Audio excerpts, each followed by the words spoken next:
వరంగల్ కొత్త ఎయిర్పోర్టుపై కీలక అప్డేట్. రానున్న జూన్లో శంకుస్థాపన. వరంగల్ కొత్త ఎయిర్పోర్టుపై కీలక అప్డేట్ వచ్చింది. ఈ ఏడాది జూన్ నాటికి శంకుస్థాపన చేయనున్నట్లు విమానయాన శాఖ అధికారులు వెల్లడించారు.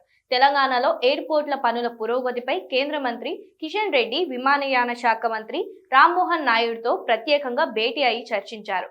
ప్రస్తుతం వరంగల్ ఎయిర్పోర్టు డిపిఆర్ తుది దశకు చేరుకున్నట్లు అధికారులు స్పష్టం చేశారు. తెలంగాణలో కొత్త ఎయిర్పోర్టుల నిర్మాణానికి కేంద్ర, రాష్ట్ర ప్రభుత్వాలు చర్యలు తీసుకుంటున్న సంగతి తెలిసిందే. వరంగల్, మామునూరు, ఆదిలాబాద్, పెద్దపల్లి, కొత్తగూడెంలలో కొత్త ఎయిర్పోర్టులు నిర్మించాలని ప్రతిపాదించారు. ప్రస్తుతం అందుకు సంబంధించిన పనులు చురుగ్గా సాగుతున్నాయి. ఈ నేపథ్యంలో రాష్ట్రంలోని విమానాశ్రయాల ఏర్పాటు, ఆయా పనుల పురోగతిపై కేంద్ర బొగ్గు గనుల శాఖ మంత్రి కిషన్ రెడ్డి, కేంద్ర విమానయాన శాఖ మంత్రి రామ్మోహన్ నాయుడుతో కలిసి చర్చించారు. మంగళవారం ఫిబ్రవరి 24 రామ్మోహన్ నాయుడు కార్యాలయానికి వెళ్లిన కిషన్ రెడ్డి ఈ అంశాలపై ప్రత్యేకంగా మాట్లాడారు. వరంగల్, ఆదిలాబాద్, పెద్దపల్లి సహా తెలంగాణలో ప్రతిపాదించిన వివిధ ఎయిర్పోర్టులు, ప్రస్తుతం వాటి స్థితిగతుల గురించి సమగ్రంగా చర్చించారు. కేంద్ర, రాష్ట్ర ప్రభుత్వాల మధ్య సమన్వయం, ప్రాజెక్టుల పూర్తి కోసం అవసరమైన చర్యల గురించి మంత్రులు పరస్పరం తమ అభిప్రాయాలు పంచుకున్నారు.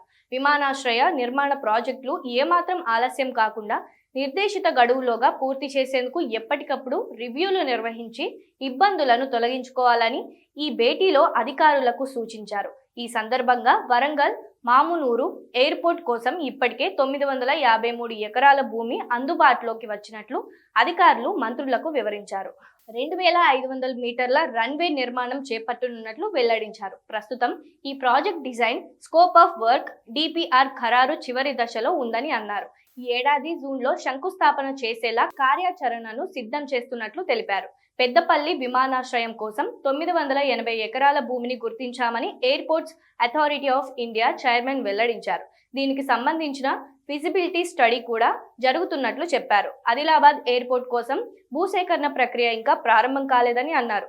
అయితే రన్వే నిర్మాణానికి రక్షణ మంత్రిత్వ శాఖ పరిధిలో ఉన్న ప్రస్తుత భూమిని వినియోగించుకున్నట్లు మంత్రులకు వివరించారు. ఆ విమానాశ్రయాన్ని ఉమ్మడిగా వినియోగించుకునే అంశంపై రక్షణ శాఖ, పౌర విమానయాన శాఖల మధ్య విధి విధానాలను ఖరారు చేయనున్నట్లు తెలిపారు.